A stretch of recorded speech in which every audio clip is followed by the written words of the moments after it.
So, you have a little dream in the back of your mind about being a quarterback someday? You know, back in my day, you know, I used to do a little something now.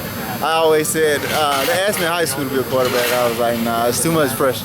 You know, the winning losses is on you and the head coach, so nah. It looked to me like the DB bit. He thought you were going to run. Because especially the way you threw the ball. Yeah. He had to turn and reverse and Marquise. Yeah, I felt like I had his attention. I saw that, so that's when I just, you know, tried to throw it on the run. Was it a run option situation for you? I mean, it was, if he open, throw it. If somebody on him, run it. You had some room to run too. Exactly. I said I wanted to take off, you know, get a little running touchdown, but nah, I'm not selfish. I throw it to my quarterback. It looked to me, and we've talked before about the rhythm and the groove. You guys not totally being in a groove. You and Bug together looked like you were in a groove as receivers in the same game for the first time this year. Then you add Mac to the mix. Romar gets to pass on the backfield, which is very effective. It wasn't just Marquise, it was all you guys to be in sync more Saturday than you have at any time this year. I mean, you know, when a quarterback has his groove, I mean, we get out of it. You know, I felt like when they didn't take him out, he kept his groove. You know, he didn't get down or nothing. He just stayed positive. When he messed up, he stayed positive. And just like a bad play, he looked over and just kept going. So it made us pick up our energy and made us, you know, have momentum and just to play for him. Much more of a vertical passing game. You've got to like that. Because that's a strength for you. You can excel in the middle of the field. Yes. I mean, that's excellent because, I mean, we've been pushing for it as receivers, of course. We've been pushing for it, throw it downfield. You know, either we going to make a play or ain't nobody going to catch it.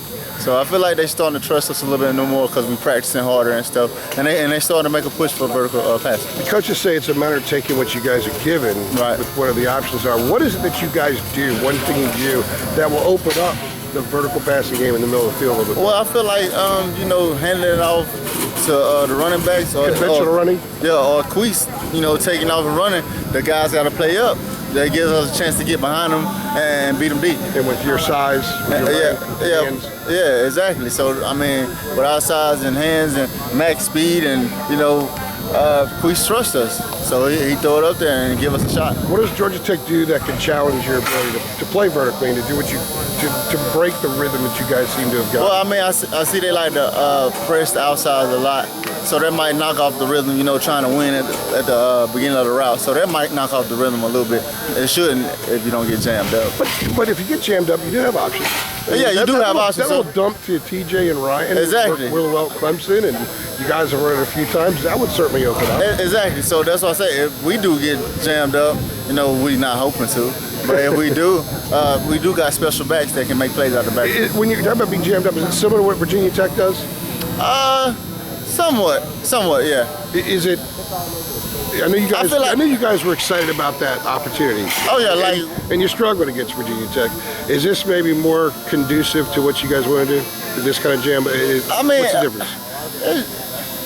Virginia Tech, it was like, you know, they didn't really press me a lot, so it wasn't really that big of a deal. But Georgia Tech, I mean, they play a lot of different coverages. They play press and press bail, so you just got to be on the lookout for which one they're playing and read the defense. But when it comes down to it, if the running game is there, everything else is going to fall into place. Exactly. If we can run the ball and get downfield with the running game, that pulls everybody in closer and we can take shots. One last question. When you know you're going to run the play that you did when you threw the touchdown pass. Oh, I caught it. How do you hide that? How do you have a poke? I mean, you got to have some kind of a poker demeanor out there. You know, I just got a little swagger to me, so I just make it look like I'm running a route. But nah, I called it before the play happened. I talked to a couple of my defensive players and watch out for a touchdown. So you're gonna be a coach someday? Hey, I might. You know, I might. I don't know. We'll have to see about that one. Thanks a lot.